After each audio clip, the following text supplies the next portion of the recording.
my name is Wayne Meyers, and I'm a heart recipient, and it was 6 years on the 17th of this month of July. Okay, and my story all started back in 1989 when I was at my buddy's daughter's wedding reception. I wasn't feeling good, and I says to my wife, "Why don't we leave the reception, and I'll go home and change clothes, and we'll go to the hospital." So we went to the hospital, and the doctor listened to my heart and did an EKG. He says, "Well, you haven't had a heart attack yet, but why don't I just keep you overnight just to keep an eye on you."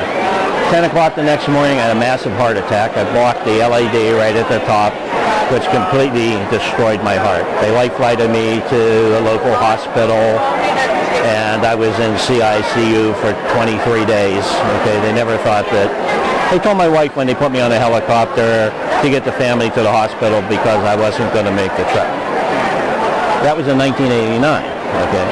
And then after that, I had another heart attack, and I had bypass surgery. And then they put in a defibrillator with a pacemaker.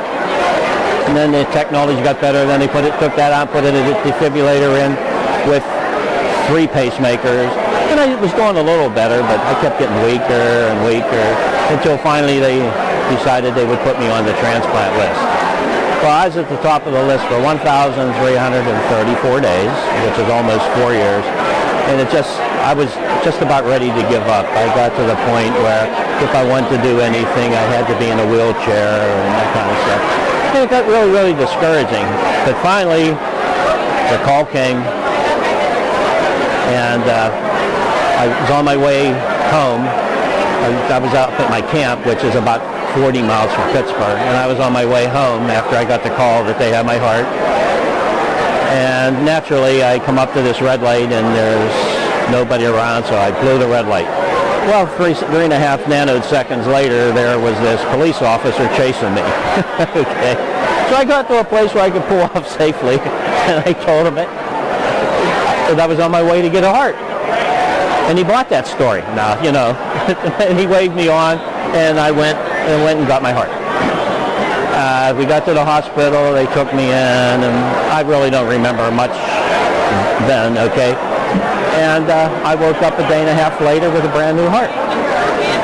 Now, I was home in a couple weeks, and started to improve just miraculously. I just kept getting stronger and stronger and stronger.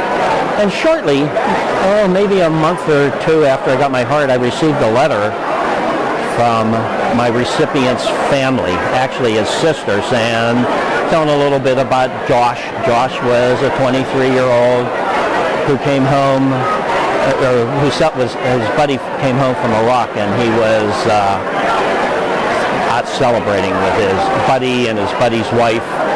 And naturally, they got a little bit too much to drink, and he didn't negotiate a bend, and he hit a tree, and he was killed. So the family decided, it's the hard part, that they would give the gift of life. They would donate Josh's organs. So anyway, about 2 months later, I got this letter from his sister stating that a little bit about Josh and that story and different little things. But and then we wrote him a letter back, and we never got a response. So after the 2008 games, which was my first games, I came home, and me and my partner Rudy had won a gold medal in bowling. So there was this I got out of the shower and I come down, I was checking my emails, and there was this little email that says, "Congratulations on the games.